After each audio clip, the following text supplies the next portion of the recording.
In the heart of Africa, where the heat crushes everything, the buffalo walks toward the water. Not for thirst, but for relief, because what it carries on its skin is invisible from afar. But it is there, stuck, drinking, multiplying, and the buffalo knows it. This is the African buffalo, 800 kilos of muscle, the animal that safari guides consider the most dangerous. Not the lion, not the leopard, the buffalo, because it charges without warning, because it remembers, because it returns. An animal that can kill a crocodile in the water and a lion on land. And yet, there is something so small that it cannot fight alone. The tick. On land, the buffalo is a living fortress, but its thick, rough skin has deep folds. Moist, dark corners where parasites settle by the hundreds, by the thousands in high season. Each tick injects an anesthetic substance before piercing the skin. The buffalo does not feel the exact moment of the bite. It only feels the accumulation, the weight, the constant irritation that never stops. A single adult tick can multiply its weight by 100 in one single meal. And it doesn't come alone.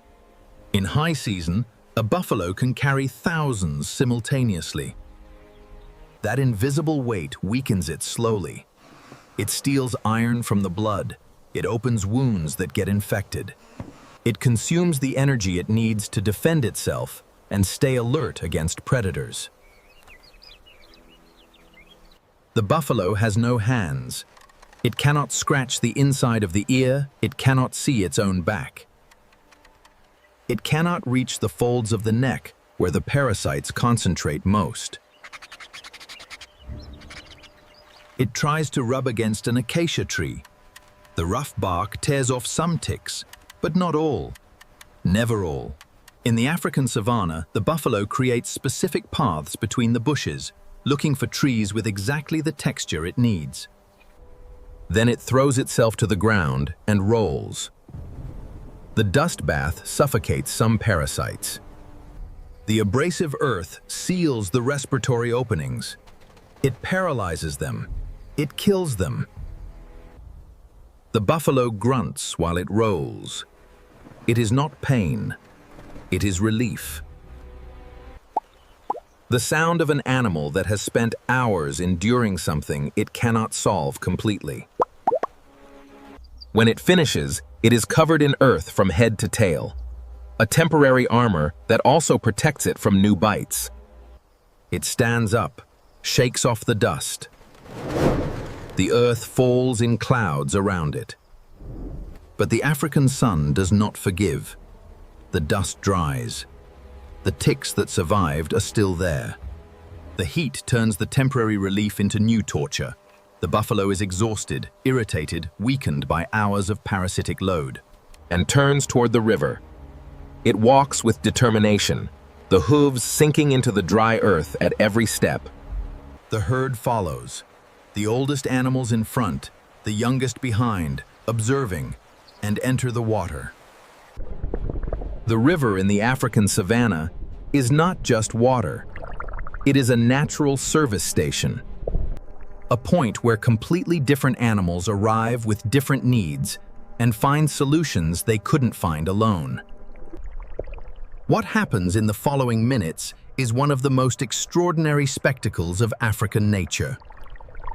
It happens in silence, under the surface, and the majority of people who see it for the first time cannot believe what they are looking at. The fish are waiting. They are not predators. They are cleaner fish, small and agile. With mouths designed specifically for this work, their flexible lips adhere to the animal's skin. Their small, precise teeth pull parasites without damaging the healthy skin. A biological tool that took millions of years to perfect, and that today works with an efficiency that no human technology has been able to replicate. soon as the buffalo enters the water, the fish approach, first one, then 10, then hundreds, covering literally the entire body of the animal. They get between the folds. They enter the open wounds. They swim near the eyes, the nose, the mouth. They go exactly where the parasites are most concentrated and work in teams. When a buffalo enters the river, the signal propagates among the fish in the area. In minutes, there can be hundreds working simultaneously, each one in its zone. A perfect coordination without any leader to direct it. And they eat them. For the fish, the buffalo is a restaurant that arrived alone to its territory. For the buffalo, the fish are the relief it couldn't get alone. They are the fingers it doesn't have, eyes that can't see its own back. The buffalo stays completely still while the fish work. It doesn't scare them. It doesn't move abruptly. It accepts them. There is a moment that the documentarians describe as impossible to forget. The moment when the fish arrive at the face of the buffalo. They swim next to its eyes. They enter briefly into its mouth. They brush its snout, and the buffalo doesn't move. It remains completely still while those small fish do their work at centimeters from its huge eyes. For any other animal, that proximity would be a threat. For the buffalo, it is relief. This calm is not learned in one single life. It is inherited, generation after generation of buffaloes that entered that river. And understood that those fish are not a danger, but a solution. The oldest buffaloes of the herd enter first. The young ones observe from the shore. They learn. They understand. Thus the knowledge is transmitted in the savannah, not with words, with behavior. Eyes that can't see its own back. The buffalo stays completely still while the fish work. The buffaloes with regular access to cleaner fish present fewer diseases transmitted by ticks. Their wounds heal faster. They are physically stronger.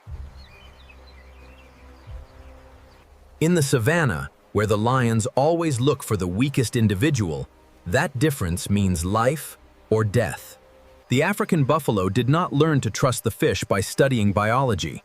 It was born with that predisposition recorded in its body. Just like the fish were born knowing that that huge animal that enters the water is not a danger, but an opportunity. Millions of years of evolution built that trust without anyone planning it. When the buffalo finally leaves the water, it is not the same one that entered. The ticks that tortured it are in the stomach of the fish. The wounds are clean. The skin that burned with every bite breathes.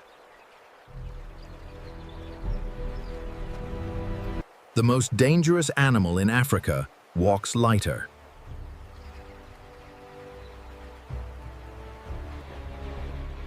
But the story doesn't end there. There are areas of the body that the water doesn't reach. The high back, the folds of the neck above the waterline, the ears. The zones that stayed out of the river during all the cleaning. For those zones, there are other allies. When the buffalo leaves the river and walks toward the high grass, something lands on its back. The oxpeckers. Those red-billed birds that finish the work that the fish couldn't complete. That care for the buffalo on land like the fish care for it under the water. That watch the horizon while the buffalo rests.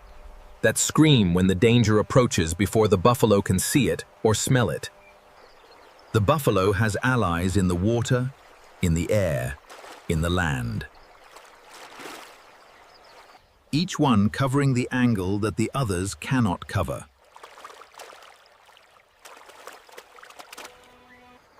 Together, they form a survival system that no one could build alone.